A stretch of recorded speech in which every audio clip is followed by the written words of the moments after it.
What's up, CFM? It's Coach Matt. This is Wednesday.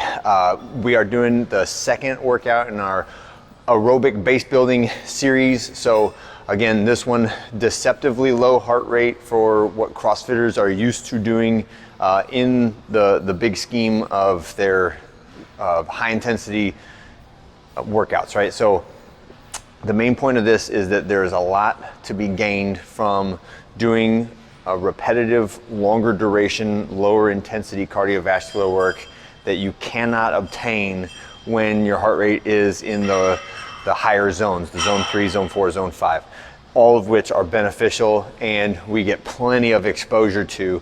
What we don't often get a lot of exposure to is the zone 2, which is in that like 60 to 70% of your max heart rate. So we're thinking on average it's in that like 120 to 140-ish range. You're gonna be different. Everyone's gonna be slightly different on this because we all have different max heart rates. What I know is that your max heart rate is not 180 minus your age, right?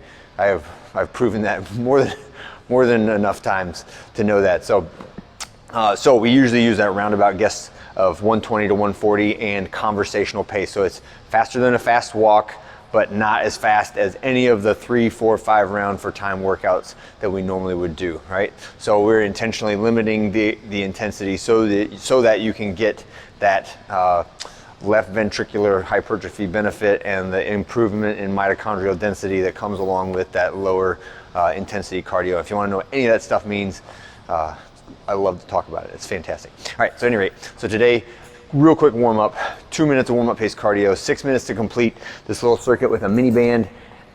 So we'll do a monster walk on the way down, forward and sideways, and then bear crawl on the way back, right? Keeping the mini band on the whole time. And then after you finish the bear crawl, we're doing 8 air squats.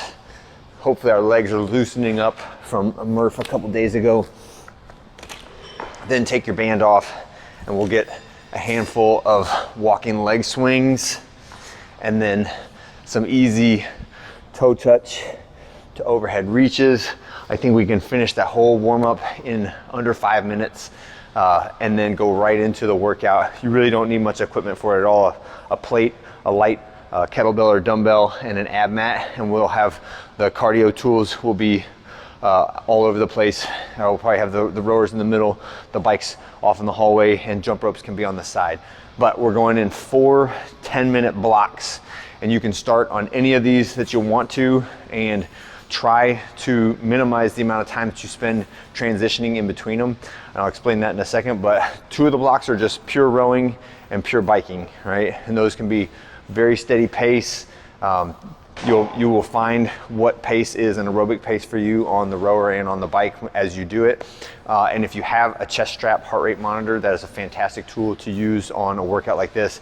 And another thing is our watches generally do not provide the accuracy that we need in order to be in the right zone. So don't necessarily rely on your Fitbit or your Apple Watch or your Garmin or whatever to give you the right heart rate.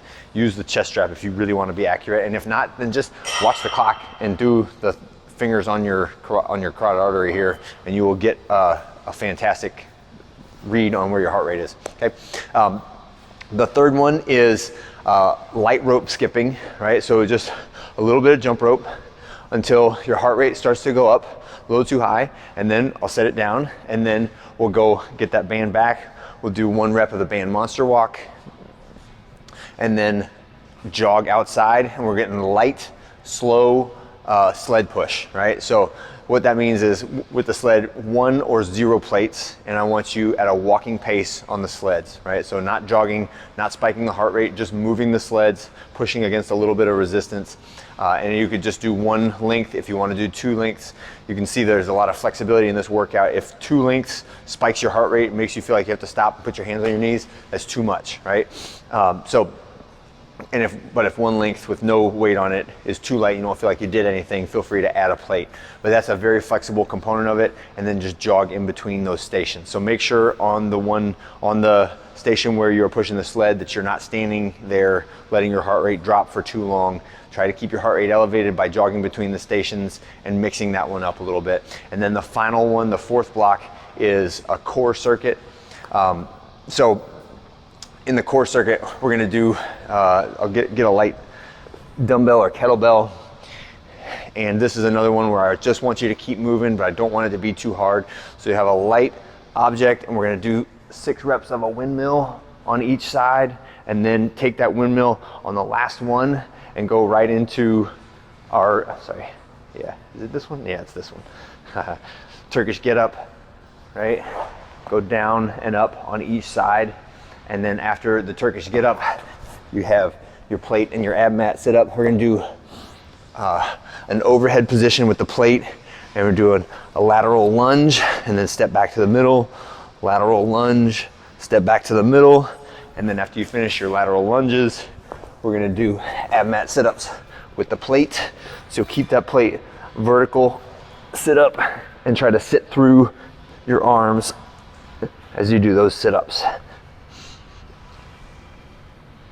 All right, and that is it. That is a list of exercises for you.